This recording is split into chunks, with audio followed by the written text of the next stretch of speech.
Saludos amigos, bienvenidos nuevamente a Edición Nocturna. Hoy tengo el gratísimo placer de estar acompañado como entrevistado al licenciado Lisandro Macarrulla, un conocido empresario y dirigente empresarial dominicano que ocupó en años muy difíciles en la discusión de los temas empresariales con el gobierno dominicano la presidencia del Consejo Nacional de la Empresa Privada, mejor conocido por la sigla de CONEP. El licenciado Lisandro Macarrulla es ahora el director del gabinete presidencial del candidato presidencial o del precandidato presidencial del Partido Revolucionario Moderno, PRM, el licenciado Luis Abinader. Muy buenas noches, licenciado, gracias por aceptar nuestra invitación. Buenas noches y gracias a usted por invitarme. ¿Cómo marcha la campaña del señor Abinader? Muy bien, estamos la verdad que muy entusiasmados y los resultados que hemos ido logrando nos hacen sentir como que vamos logrando los objetivos. Las encuestas, tanto las encuestas internas dentro del padrón de votantes del PRM, como las encuestas nacionales, perfilan al licenciado Luis Abinader como puntero en todas. A partir de octubre se ha registrado una trayectoria ascendente permanente en todas las encuestas. Se proyecta porque no ha pasado octubre.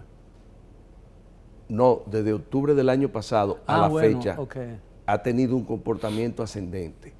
Dentro del partido, frente a las primarias del próximo mes, lleva una ventaja realmente muy amplia que ya se puede considerar como el candidato oficial de Sin embargo, el otro precandidato, el expresidente Hipólito Mejía, dice que como se trata de una primaria cerrada, es decir, que solo se podrá votar con el padrón del partido y no el padrón de la Junta Central Electoral, como él supuestamente ha inscrito más gente en el partido, en ese padrón, él tiene una ventaja sobre el señor Abinader.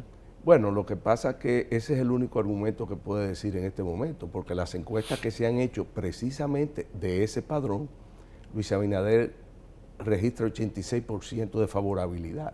O sea que es muy difícil que él pueda usar otro argumento que no sea ese. La realidad es que tanto en las mediciones internas dentro del padrón del partido, como las que se han hecho en la sociedad, Luis Abinader tiene una ventaja muy amplia contra los otros candidatos internos del PRM. Todos los partidos que de alguna manera u otra han surgido o han sido paridos por el Partido Revolucionario Dominicano, PRD, que es el gran padrote de la política dominicana, en algún momento han mostrado una herencia, su ADN, la herencia de la división. ¿Podría estar el PRM en peligro de que como resultado de las primarias del 6 de octubre pueda resultar fraccionado, no ya necesariamente dividido? Yo te diría que no, porque en honor a la verdad, si algo bueno ha tenido el expresidente Hipólito Mejía, es que ha reconocido su derrota. La reconoció cuando perdió del doctor Fernández. A mí me tocó inclusive estar en ese momento en una comisión de seguimiento electoral y estaba al lado de Monseñor Agripino Núñez Collado, que coordinaba eso, alrededor de la 1 de la mañana, cuando el mismo presidente Hipólito Mejía lo llamó, reconociendo mucho antes de haberlo decidido la Junta, su derrota. En la convención pasada, donde se eligió a Luis Abinader como candidato del PRM en las elecciones anteriores, él perdió las primarias del licenciado Luis Abinader, inmediatamente lo apoyó e inclusive su hija fue candidata a la vicepresidenta. Y yo creo que también el mismo Luis Abinader es un demócrata, carta cabal, ahí no debe haber problema. Y cuando las diferencias son tan amplias, es muy difícil que ocurra un problema de ese tipo. En toda su vida pública, como empresario, como dirigente empresarial, usted se la ha visto en la otra esquina, en la otra acera, en la confrontación de las ideas con el Estado dominicano. Ahora le toca defender una posición pública de un partido político. ¿Cómo se ve y cómo se encuentra, cómo se maneja en esa situación?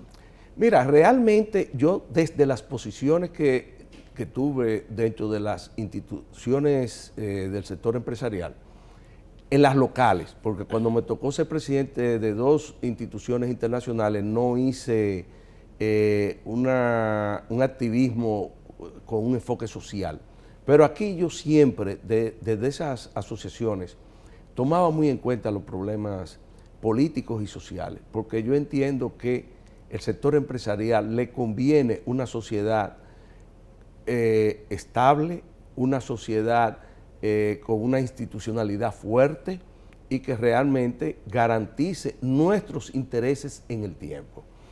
La República Dominicana, y yo lo veía, te estoy hablando antes del 2010, pues yo estuve en la presidencia del CONE desde el 2006 al 2010. Usted se religió, ¿no? Sí, yo me reelegí. Pero una sola vez. Una sola vez. En el CONE la tradición es que tú te reeliges una vez. Hay gente que no quiere seguir o no ha podido seguir, pero normalmente ocupamos 2 periodos de 2 años cada uno. En esa ocasión, nosotros planteamos, la directiva que yo dirigí en ese momento, inclusive la mayor transformación de fondo que se ha propuesto en esta sociedad, que era un cambio del modelo económico, pero un cambio estructural. Inclusive hubo debates importantes con el presidente Fernández en ese momento. Yo recuerdo que en una ocasión el presidente Fernández me convocó a una reunión a la Fundación Global con un señor francés apellido Attali, que él trajo, consultor. Que no se observaron ninguna de las recomendaciones. A final de cuentas, las observaciones que él hizo coincidían plenamente con la propuesta del CONE. Pero la sociedad no ha valorado en su justa dimensión el rol del CONEP en ese momento. El CONEP siempre ha estado involucrado en temas sociales y políticos. Eso lo vemos desde su formación. Ahora, en ese momento, el planteamiento fue bastante revolucionario. Y la novedad era que esa posición revolucionaria venía de una institución que en todas las sociedades es conservadora, la que representa el sector empresarial. Pero eso indicó mucho de la visión de futuro que tenía el equipo que estaba dirigiendo el CONE en ese momento. ¿Y esa visión no persiste ahora? Puede ser que sí, pero lo que sí te puedo decir que estamos viviendo en este momento el fruto de la gran frustración de que ese esfuerzo que hizo el CONE no fue valorado por las fuerzas políticas, que son a final de cuentas las que hacen políticas públicas. Es decir, que el modelo que en su momento el CONE bajo su presidencia propuso al Estado Dominicano o a la sociedad dominicana, usted trata de transportarlo al programa de gobierno del señor Abinader. Bueno, yo te puedo decir algo. Cuando yo me incorporé al equipo del licenciado Luis Abinader, en gran medida fue por la coincidencia en la visión que nosotros tenemos de lo que debe ser este país. Y eso incluía en mucha de sus planteamientos lo que nosotros planteábamos en el cambio de modelo. Porque ¿qué era lo que nosotros planteábamos desde el CONEP en ese momento?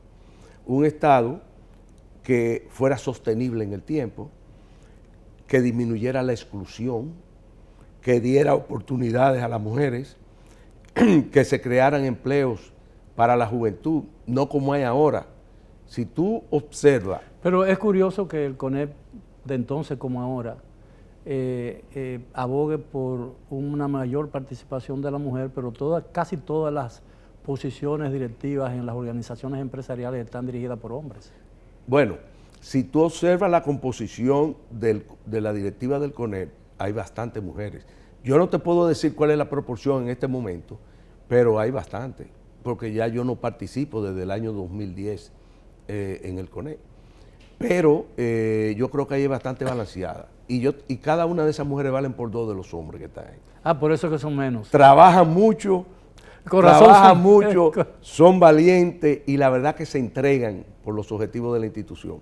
En mi presidencia, yo descansé el 80% de mis responsabilidades en 3 mujeres que hacían vida activa y cooperaban permanentemente con mi presidencia. Pero olvidándonos del CONEP y volviendo al tema de Luis Abinader, cuando yo me incorporé fue por la coincidencia que tuvimos, sobre todo en la visión de lo que debe ser la República Dominicana. Y hablamos de varios temas que para mí son muy importantes y que pueden ayudar a que este país sea un país sostenible en el tiempo. ¿Cuáles serían las prioridades principales de un programa de gobierno del señor Abinader? Bueno, nosotros tenemos un plan de gobierno con una visión integral y que tiene como matriz, es una especie de matriz que tiene como centro a la gente. Yo te voy a explicar rápidamente ese concepto de tener la gente como el objetivo de todas las políticas que vamos a desarrollar. El modelo actual, muchos países que han tenido un comportamiento similar al de la República Dominicana han aprovechado las oportunidades de los últimos 10 o 15 años, que han sido dinero barato, mucho financiamiento, el precio del petróleo relativamente bajito. ¿Para qué? Para desarrollar sus países. Nosotros lo hemos aprovechado para tener un crecimiento económico que no ha permeado a toda la sociedad. ¿Por qué? Porque no hemos sido capaces de crear las condiciones para que el sector productivo se desarrolle. No hemos sido capaces para mejorar el sistema de educación. Sin embargo, el crecimiento económico ha traído aparejado una mayor concentración en pequeños grupos, en la élite empresarial dominicana. Eso es malo y eso atenta contra la sostenibilidad, la paz social y política del país, y eso es lo que le preocupaba en ese entonces al sector empresarial, porque ningún empresario es un negocio para 4 años. Todos los empresarios queremos que las generaciones que nos van a seguir, familiares y demás, sigan agregando valor a los negocios nuestros. Entonces nosotros tenemos visión de futuro y nosotros entendemos que como va la República Dominicana, si no se hacen esas correcciones de fondo como se plantearon en ese momento y está planteando ahora el licenciado Abinader, eso no se va a lograr. Bien, licenciado, si usted me lo permite, tenemos que hacer una primera pausa, regresamos después de ella. Continúen con nosotros, por favor, aquí en Edición Nocturna.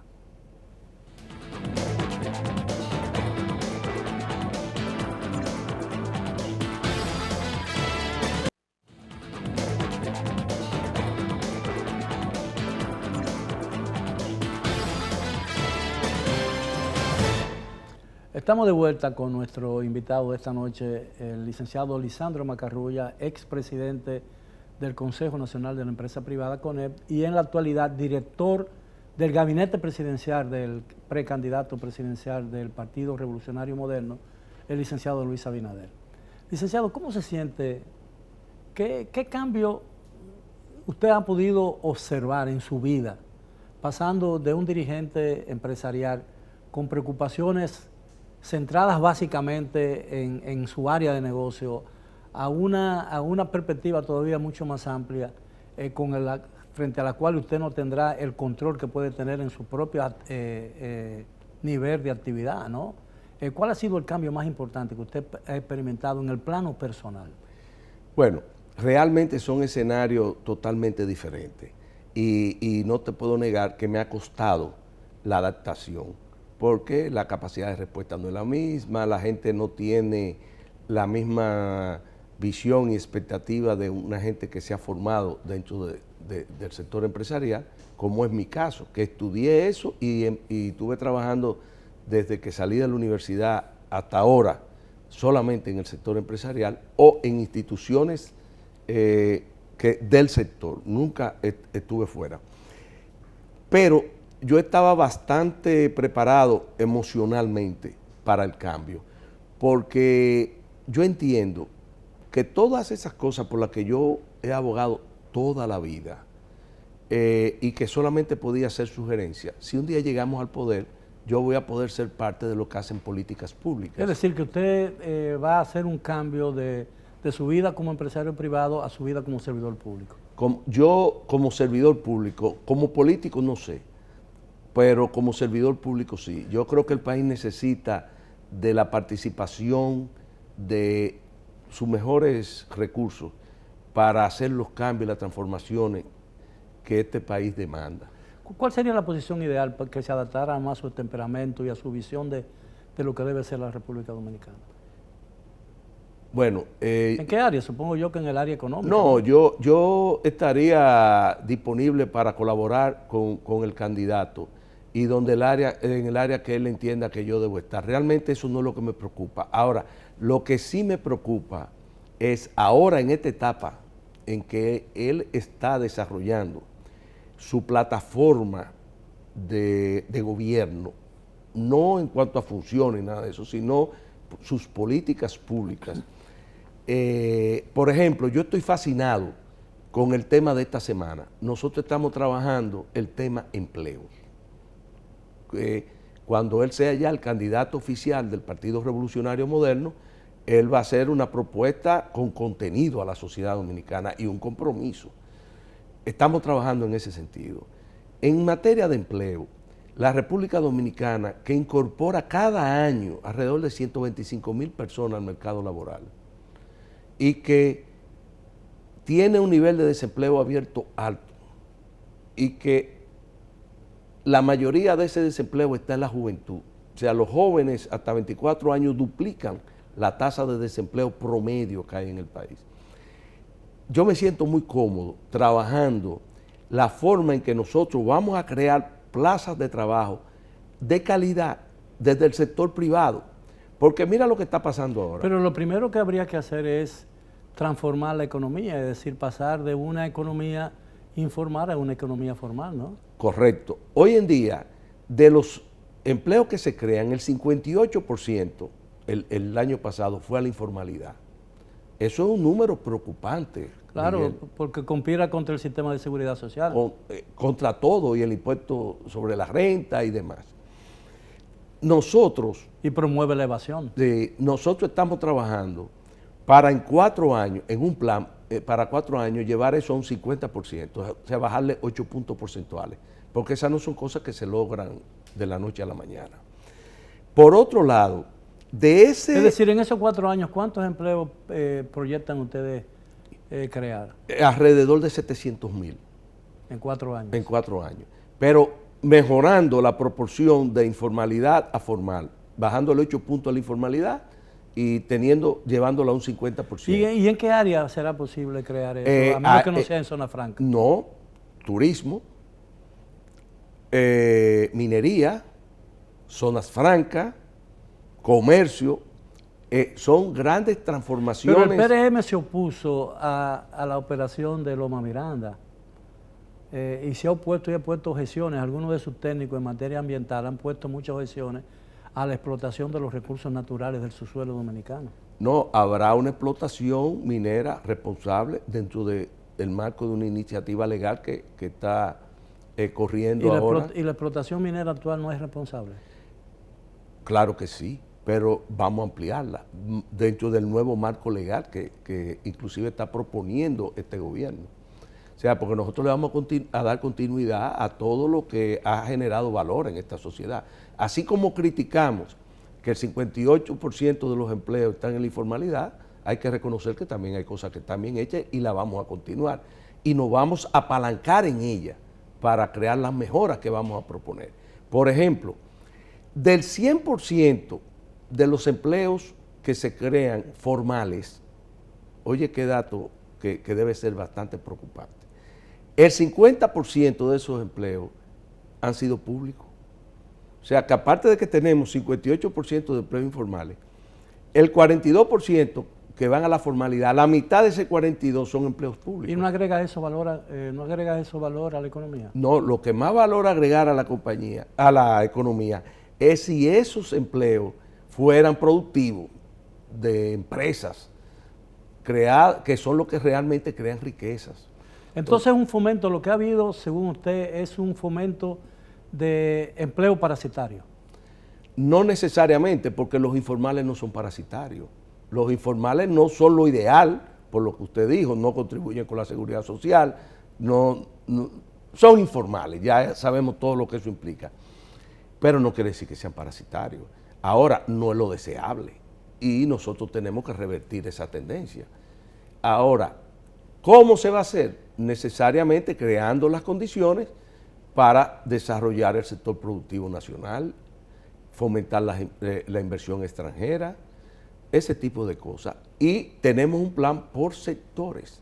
La pequeña empresa, hay un plan muy bien estructurado que va a estar orientado a eso. El fomento del emprendedurismo, vamos a trabajar con la juventud, pero hay temas transversales para lograr eso, como es la educación, la formación, la incorporación de las mujeres. Qué tema tan fascinante, Miguel, porque yo lo veo como un proyecto, como si fuera una empresa.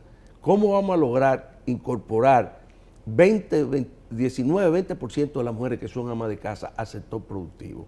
Mujeres que hoy en día no tienen oportunidad de formarse, mujeres que hoy en día están 100% dependiendo de un marido que a veces no la trata adecuadamente, dependiendo de una dádiva, de una tarjetica de 800 pesos, de un plan social mal concebido. Nosotros ese plan social, que vamos a duplicar ese monto que se le entrega a esas personas, lo vamos a utilizar para apalancar el desarrollo de esas mujeres. ¿Qué hace bien esta administración? Muchísimas cosas, pero nosotros estamos trabajando en las cosas que vamos a mejorar. ¿Cuáles, por ejemplo? ¿Cuáles vamos a mejorar? Bueno, ya te dije, el empleo, la incorporación de las mujeres a los sectores productivos. Vamos a mejorar la estructura tributaria para que todos esos impuestos que obstaculizan el desarrollo de los sectores productivos sean eliminados. Vamos a mejorar el servicio de agua, vamos a optimizar el uso del agua, que hay un gran desperdicio en este país. Vamos a trabajar en todas las áreas que requieren mejoría. Bien, tenemos que hacer otra pausa, regresamos después de ella. Por favor, continúen con nosotros en Edición Nocturna.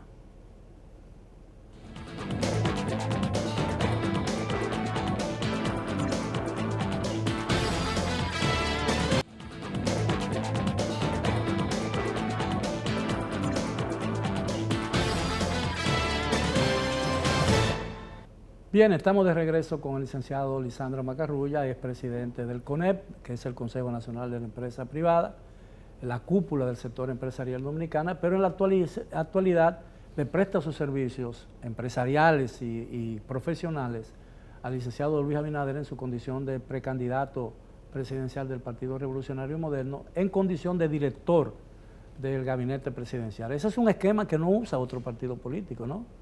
¿Es una concesión suya? No, del candidato Luis Abinader. Mira, es realmente novedoso, es una función novedosa, pero Luis Abinader entendía que un plan de gobierno serio no se podía hacer en 3 meses, que él tenía que empezar a trabajar con tiempo. Es una modalidad que se usa en muchos países e inclusive en los Estados Unidos hay hasta capítulos dentro del presupuesto para que los precandidatos le dan dinero para que hagan su proyecto de gobierno. En la República Dominicana no hay esa tradición, pero yo la veo muy interesante, en el sentido de que, por ejemplo, Luis va a tener el privilegio de empezar a airear en la sociedad su plan de gobierno a partir del 7 de octubre, cuando ya él sea el candidato oficial del PRM. Empezarla a discutir con diferentes segmentos de la sociedad para hacer los ajustes y lograr consenso. Porque es muy probable que con los cambios que se van a dar en el país, yo creo que estas elecciones van a marcar un cambio generacional en la política. Imagínese usted que se dé la coyuntura de que los candidatos sean Gonzalo Castillo y Luis Abinader. Esa es una posibilidad, porque está también el doctor Fernández. Si eso y el señor Hipólito Mejía. Bueno, no, yo digo, en el caso que se dé los candidatos a la presidencia ya de los dos partidos, cualquiera de los dos que gane es un cambio generacional en la política y que casi seguro va a desplazar definitivamente a los viejos jugadores de la política. Un ciclo nuevo en la política. Un ciclo nuevo. Entonces, si eso se da, yo creo que tenemos que aprovechar esa coyuntura para hacer transformaciones más allá de lo que es el cambio puramente de la edad de los candidatos. Evidentemente, fuera del hecho de que, además del hecho de que hemos llegado al fin de un ciclo político que continuarlo, intentar continuarlo sería un antihistórico y podría traerle muchísimas dificultades a la República Dominicana y entorpecer su tránsito hacia el futuro. Pero la verdad es que a los dominicanos nos resulta muy difícil ponernos de acuerdo en las cosas fundamentales e incluso llegar a consensos en aquellas cosas en que teóricamente estamos de acuerdo. ¿Cree usted que eso puede afectar el proceso electoral y el futuro de la nación o no? No, yo creo que no. Yo creo que va a ser hasta conveniente. Usted sabe que a la República Dominicana le convendría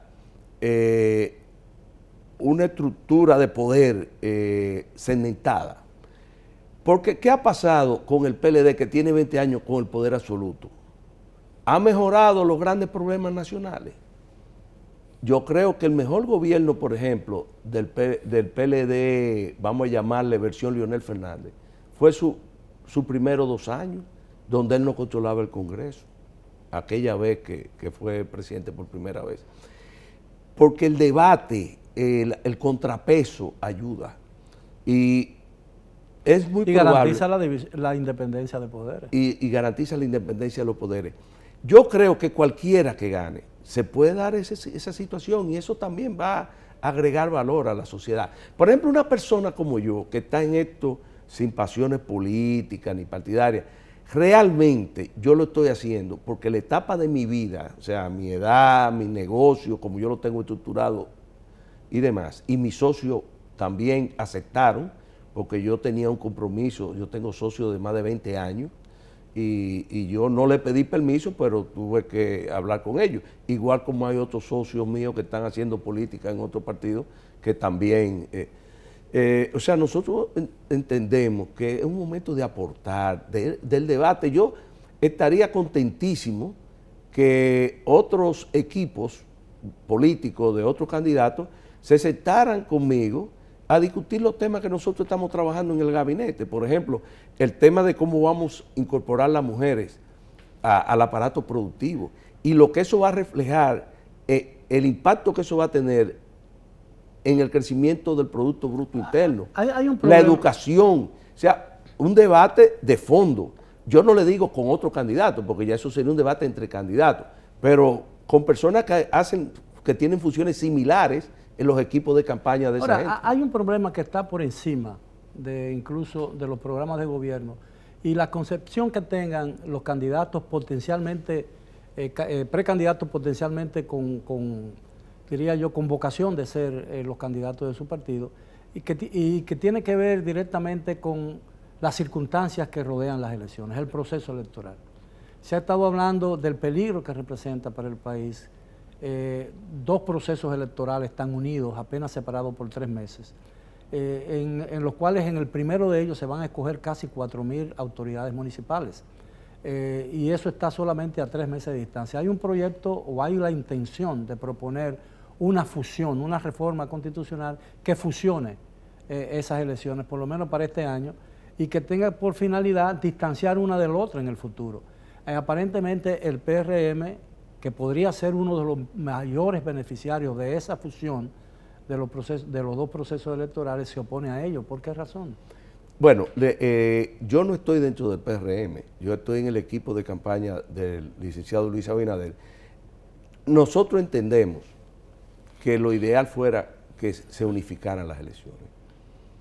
Y nosotros estamos esperando la posición del partido, que está evaluando eso, y el presidente del partido, el señor Paliza, dijo que en su momento fijará públicamente la posición. Lo que nosotros no estamos seguros de que este sea el momento de hacerlo, pero estamos de acuerdo. Pero el momento tiene que ser antes de las elecciones de febrero, ¿no? Sí, claro. Y tiene que hacerse con suficiente tiempo para que la Junta Central Electoral pueda ordenar la casa. También. Y queda poco tiempo para eso. Bueno, la verdad que esa parte de esos detalles, yo no sé si está organizado, mover la fecha no creo que sea un gran problema. Pero el partido está estudiando la posición y obviamente nosotros trabajaremos dentro del marco de lo que el partido apruebe. Pero yo estoy concentrado y mis funciones son, y están muy bien descritas en lo que son mis funciones dentro del equipo de Luis, es trabajar en la propuesta y el contenido de su plan de gobierno y formo parte del equipo estratégico de su campaña. Y ahí es que yo estoy. La parte política y partidaria, yo no tengo ningún tipo de incidencia. Hay veces que lo técnico, que es lo que usted representa y aporta realmente en el ámbito económico y empresarial en esa campaña, a veces se distancia mucho y riñe con los intereses políticos de esa misma campaña. Mira, nosotros en los aspectos generales y fundamentales coincidimos, porque yo me he quedado sorprendido con este equipo que dirige el PRM. Es un equipo de gente joven y muy talentoso, muy capaces, y ellos tienen inquietudes muy similares a la mía personal, que no importan. Ahora lo más importante es cómo nosotros armonizamos intereses entre el candidato y nuestro equipo, porque a final de cuentas el candidato es que ha dado los lineamientos generales. Gracias a Dios hay mucha coincidencia, pero parte del valor que nosotros agregamos es que él nos ha dado un espacio para poder debatir con él. ¿Y participa él directamente en esa sesión? Sí, básicamente las directrices generales, todas son iniciativas de él. Claro, el equipo nuestro, que es muy robusto, hay empresarios, hay profesionales y demás, son gente con criterio propio y las ideas se debaten. Y él cede cuando tiene que ceder, pero la verdad que es un hombre con una visión interesante de lo que es el desarrollo y de lo que la República Dominicana necesita.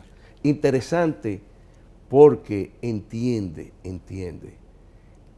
el potencial que tiene el país, lo mal utilizado que han sido los recursos. Fíjese que este país, a pesar de haber tenido la oportunidad de acceder a 40 y pico mil millones de dólares en financiamiento, todavía tiene problemas básicos en áreas como la salud, el suministro de agua. Aquí hay 80% de hogares que no reciben agua regularmente. Ni siquiera usted y yo, que vivimos en lugares privilegiados, necesitamos tener una cisterna.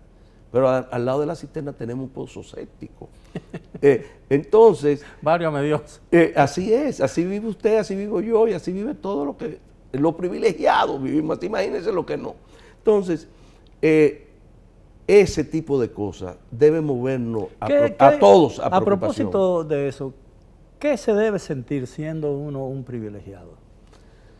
En este país eso está definitivamente marcado, porque aquí hay muy pocos privilegiados y muchos marginados. Aquí eso se ve en todo. Lo primero es las oportunidades. Su hijo tiene una oportunidad. Cuando digo su, no me refiero a ti. Sí, claro. El hijo del privilegiado tiene la opción de ir a una escuela privada. Y a estudiar en los Estados Unidos. Además, el pobre, aquí hay todavía una cantidad de escuelas que este año, precisamente este año, las escuelas que no han iniciado el año escolar. Bien, tenemos que hacer una última pausa y regresamos ya con la parte final de nuestra muy amena e interesante conversación con el director del gabinete presidencial de la pre-campaña presidencial del licenciado Luis Abinader, uno de los dos pretendientes principales a la candidatura presidencial del Partido Revolucionario Moderno. Estamos de vuelta en pocos minutos.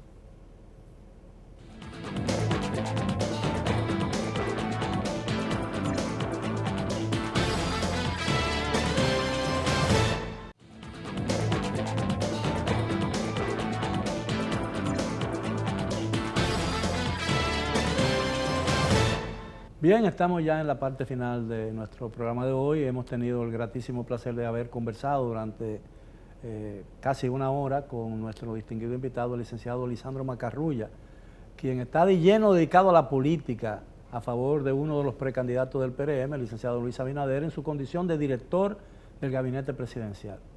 Hay cierta preocupación en muchos sectores, licenciado, con relación al proceso electoral mismo, por la forma en que está diseñado, la cercanía entre unas elecciones y otras, las primarias, un sistema nuevo de votación y de computarización del voto, primarias distintas totalmente como se celebraban antes, un partido con ellas cerradas, que es el suyo, otro partido con primarias abiertas, con el padrón de la Junta Central Electoral. ¿Cuál sería el peor de los escenarios en este proceso electoral?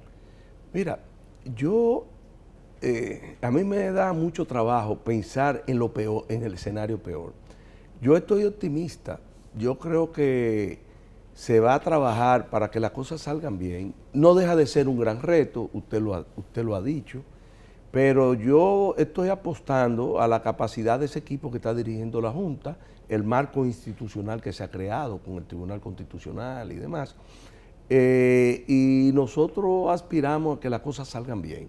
Y los dominicanos, que somos optimistas, la mayoría, entendemos que este va a ser un proceso interesante, no solamente por lo que va a representar y que hablamos ahorita del cambio generacional, sino también porque la República Dominicana puede lograr un escenario más balanceado del poder.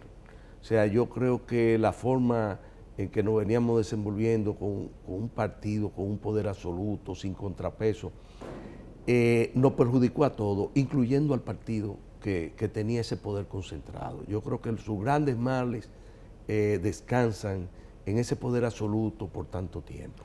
Pero las elecciones del tercer domingo de mayo no representan un nuevo periodo de transición democrática en la República Dominicana, supongo yo, ¿no? ¿O es necesaria una transición nuevamente? No, yo tampoco pienso que no, pero se van a dar circunstancias diferentes. ¿Cuáles podrían ser esas circunstancias? Bueno, pudiera ser que un partido no quede con el poder absoluto, o que gane una persona como Luis Abinader, que está planteando transformación de la sociedad, por ejemplo, en el área de la justicia, que son transformaciones que van a ser una justicia diferente. Porque yo a veces me río. Para eso sería necesaria una reforma constitucional, ¿no? Y la hará, si es necesario. Pero se está planteando ahora. Bueno, pero yo no puedo decir que vaya a ocurrir ahora o después. El plan de gobierno nuestro contempla un cambio, por ejemplo, de un procurador independiente. Eso va a conllevar una modificación a la Constitución.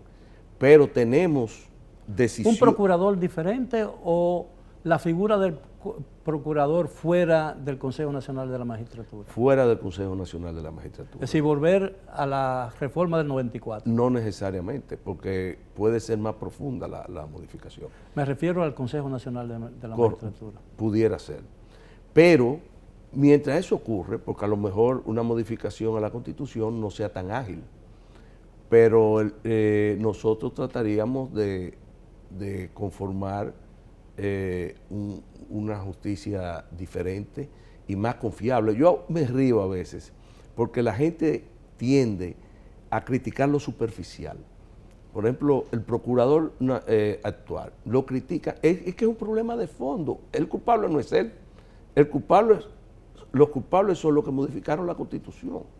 Porque como está hecho, sabíamos que íbamos a tener ese tipo de problemas. Pero no solamente la justicia, la propuesta nuestra que se van a conocer públicamente a partir del 7 de octubre, si Dios lo permite ya Luis como candidato oficial del PRM, van a llevar muchas transformaciones que necesariamente se van a reflejar en una mejoría considerable de la sociedad. Yo creo que el cambio no solamente va a ser de edad ni de jugadores desgastados en la política, sino de gente con mentalidad diferente. Pero hay quienes creen que en la República Dominicana existe un miedo ancestral al cambio. ¿Usted comparte esa? Ahora mismo lo que yo veo en las encuestas es un 70 y pico % de la sociedad pidiendo un cambio. ¿Pidiendo un cambio en qué sentido? Un cambio de modelo de gestionar el Estado. ¿Y cree que existe la voluntad en los partidos políticos, cualquiera de ellos que gane, para promover esos cambios? Mira, tú y yo conocemos bien este país y lo más importante es que exista la voluntad en el presidente de la República. Este es un país presidencialista y yo te garantizo que en el caso de Luis Abinader hay una voluntad de cambio y el cambio con una visión, como te lo planteé, con una matriz que es el eje de todas sus iniciativas, la gente. Mejorar la calidad de vida de la gente. El mundo dominicano que usted cree que yo conozco, quizás mucho menos que usted, me ha enseñado y mi experiencia me enseña que El país que un candidato conoce en campaña electoral es totalmente diferente al país que encuentra cuando sube las escalinatas del Palacio Nacional. Y que las condiciones, la realidad, al final, termina condicionándolo. Para eso se ha preparado Luis Abinader y por eso empezó desde octubre del año pasado con su gabinete a crear, a estudiar la forma de lograr los objetivos de mejora que él tiene. Y yo te diría que vamos a encontrar obstáculos que no hemos podido prever. Es muy probable. Y también hay ciertas circunstancias que cambian, nacionales e internacionales. Pero lo único que yo le garantizo es que si las condiciones que nosotros estamos previendo, que se van a dar en temas económicos, sociales y políticos, son como nuestras premisas nos lo indican, la República Dominicana en poco tiempo será otro país. Bien. Un país con menos exclusión, más oportunidades, y le garantizo que difícilmente empezará un año escolar sin las escuelas listas y sin profesores nombrados. Licenciado, muchísimas gracias por la amabilidad de aceptar nuestra invitación. Ha sido nuevamente un placer tenerlo aquí, y a los amigos televidentes esperamos que hayan disfrutado y aprendido algo de cuál es la realidad política y social dominicana con esta interesante conversación que he sostenido con el licenciado Lisandro Macarrulla. Ha sido todo por esta noche, los esperamos como de costumbre mañana a la hora de siempre. Hasta entonces.